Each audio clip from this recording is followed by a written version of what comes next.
Caleb Tallman here, post-game. This is the West North Carolina post-game show. I'm joined by Caleb English, and I'm also joined by our sports director, Jake West, and Brandon Stevens over in Murphy. We'll start with you, Mr. English. Just tell us what happened over in Andrews tonight. Whew, man. Where to even start? Well, Andrews loses a heartbreaker, 12-9.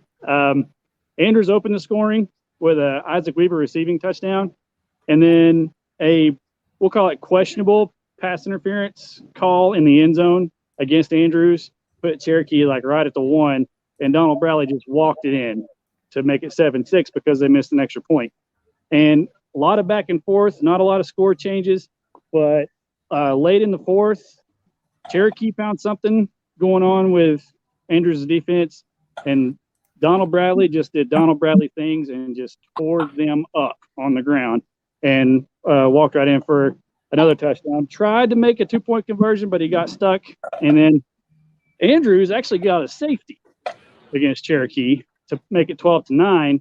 And they got the ball back on a short kickoff, and they're driving it. But Bateman overthrew Weaver on the side, and then Cherokee just melted out. It was a heartbreaker for Andrews. It really was. But hats off to Cherokee and Donald Bradley. He was awesome.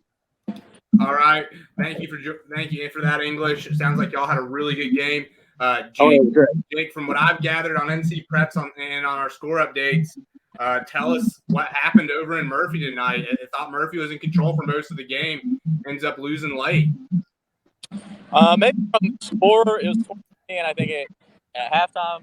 And then maybe from the score, it looked like Murphy was in control, but I don't think Murphy was in control of much of this game, in my opinion. Brandon, go ahead and take it away. Tell us from the Murphy side, what did Murphy do wrong? What caused them to lose this game? And then I'll talk about the great things Robbinsville did able to come away with a victory.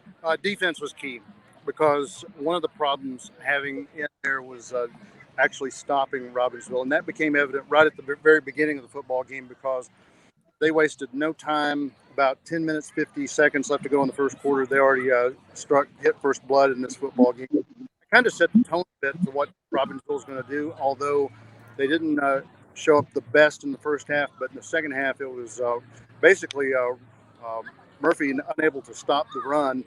And what came down to this football game, and I think this will bridge over to Jake, is that this was a game of special teams. Cody Klein is the all-star in this football game, because you come out, you hit all your PATs, you hit a 45-yard field goal, and that was kind of key, even though it only brought Robbinsville up 20-10, as Jake mentioned a second ago. But when you're not second half is Murphy, and then all of a sudden, all Robbinsville in the waning seconds of this football game had to do was drive down to at least the 45-yard line, and Cody Klein has all the leg in the world to put it through the uprights. A couple plays, and as the football went through the uprights, time expired, so Murphy didn't have a chance to answer in this football game. So really, Cody Klein is your guy, because you have to say, looking at Robbinsville, it wasn't the biggest running night that they had. In fact, penalties sprinkled all through the game, personal fouls, and that set both teams back. But when you can get Cody Klein within about 45 yards of the field goal, he's golden. Yeah, Cody Klein's definitely the man of the night. But also, I mean, this Robbinsville team just came out firing on all cylinders. I mean, didn't necessarily come out like world beaters in the first quarter, but they came out calm and composed, which was, I think, the word of the night for sure. They came out here ready to go.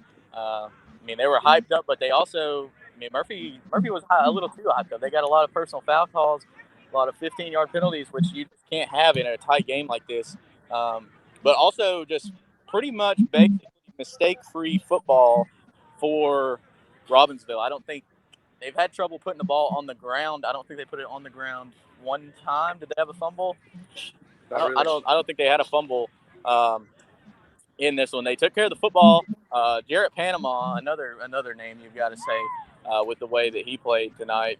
He just came out of nowhere. I don't think anybody expected him to start, and anybody expected him to play as well as he did. The phrase that pays for Robbinsville here is man up. In other words, move positions up. You had Cutler Adams on the side. You had Brooms, who was out with illness, so they manned up. They actually stepped up and played with a lot of character. Hats off to Robbinsville for that. Yeah, I mean, this was a ball game. Obviously, I graduated from Murphy, went to school at Murphy, and everybody thought Murphy was going to run away with this game with the way that all the injuries Robbinsville had coming into this one. But, I mean, Robbinsville, I'm happy for these kids. They came out and just wanted it more and played more disciplined football. They played very passionate, and they had to have some guys step up that weren't the big-time name, as we just saw Cutler Adams walking off the field in jeans. They had 250 rush yards in the first half. This is what I was told. 250 rush yards in the first half without their lead back. Murphy got killed between the tackles. Robbinsville's line is big, but that's no excuse for the way that Murphy got bullied around. There's the man of the night walking away right there, Cody Klein. But kicking game seems to have made a lot of difference because Murphy missed the extra point, and if they would have been able to get a stop there when Robbinsville got the football for their last drive with 30 seconds, they would have won the game. Instead, Robbinsville ultimately got the field goal, but I think the kicking game played as much a factor in Murphy's play as it did in Robbinsville's play. Right. But it's going to take a while to unpack everything that happened for sure, because, I mean, Robbinsville, hats off to these kids. These kids came out and they wanted it more. They played very good football for 4 quarters. I mean, I think they had a pretty good game plan, too. Not a lot of people were expecting them to come out here and have. I don't think anybody expected them to be able to run the football as well as they did without Cutler Adams, but they did. I mean, they ran the football all over. And it's also going to be a tougher game this kind of, because I think we just saw a flash come up.